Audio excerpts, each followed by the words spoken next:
Bonjour à tous et à toutes. Dans la vidéo précédente, nous avons exploré le mythe de la créature à l'origine de la plupart des monstres provenant de la mythologie grecque. Aujourd'hui, nous allons nous pencher sur celle qui est à l'origine de la naissance de toutes ces créatures, sa compagne tout aussi monstrueuse, Echidna. Les origines d'Echidna sont assez vagues. Il existe aujourd'hui deux versions qui pourraient expliquer sa création dans la mythologie grecque. La première nous provient des écrits du poète grec Hésiode. Selon lui, Echidna aurait été la fille du dieu primordial de l'océan, Phorcys, et de la déesse Ceto. D'ailleurs, ces deux divinités étaient également à l'origine de la création des Gorgones. L'autre version concernant la naissance d'Echidna nous provient d'Apollodore le mythographe, une figure grecque mystérieuse, surtout connue pour son œuvre La Bibliothèque, un ouvrage qui comprend une compilation de mythes grecs très élaborés. Selon lui, Echidna était la fille de la déesse primordiale de la Terre, Gaïa, et de Tartare. Encore une fois, la description physique d'Echidna varie assez souvent dépendamment de la source étudiée. Hésiode, par exemple, la décrit comme une créature à la fois attirante et répulsive. La partie supérieure de celle-ci était celle d'une magnifique jeune femme aux yeux envoûtants, aux joues roses et aux longs cheveux soyeux. Le poète va même à comparer la partie supérieure d'Echidna à celle d'une nymphe.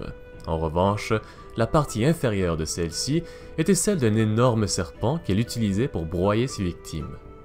On connaît principalement Echidna pour avoir été la compagne du très puissant Typhon. Après tout, c'est avec lui qu'elle a eu la plupart des créatures mythiques qui ont peuplé la mythologie grecque. Voici une liste des créatures les plus connues issues de l'union entre Typhon et Echidna. Le monstre marin, Scylla, l'aigle de Caucase, l'Adon, le dragon à 100 têtes, la truie Chromillon, la terrible chimère, l'hydre de Lerne, le sphinx, le chien de l'enfer, Cerbère, le lion de Némée, le dragon de Colchide, Orthos, le chien du géant Guérillon, et puis finalement le géant Echidnadès. Ces créatures figurent parmi les enfants les plus connus du couple monstrueux.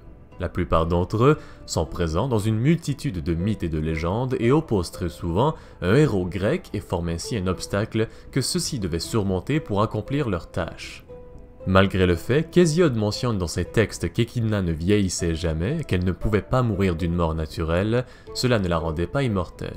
En effet, lorsqu'Héra apprit que de nombreuses victimes avaient été dévorées par la mère de tous les monstres, elle envoya Argos, un géant, qui avait des yeux répartis un peu partout sur son corps, pour tuer celle-ci.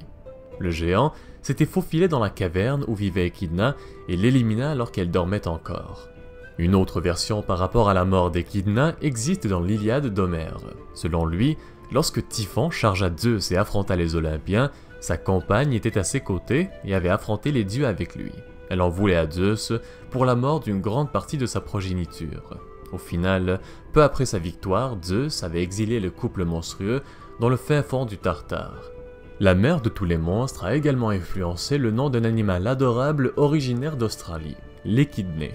Cet animal est un mammifère qui, tout comme l'ornithorynque, pond des œufs. Et c'est en raison de ses caractéristiques à la fois de reptile et de mammifère qu'on lui avait attribué ce nom. Alors voilà, c'est tout pour la vidéo d'aujourd'hui. Si vous l'avez appréciée, n'hésitez pas à me le faire savoir, et si c'est le cas, vous pouvez également la partager. Sur ce, merci encore à tous et à toutes de suivre la chaîne, et on se retrouve très bientôt pour un petit retour sur la mythologie celte.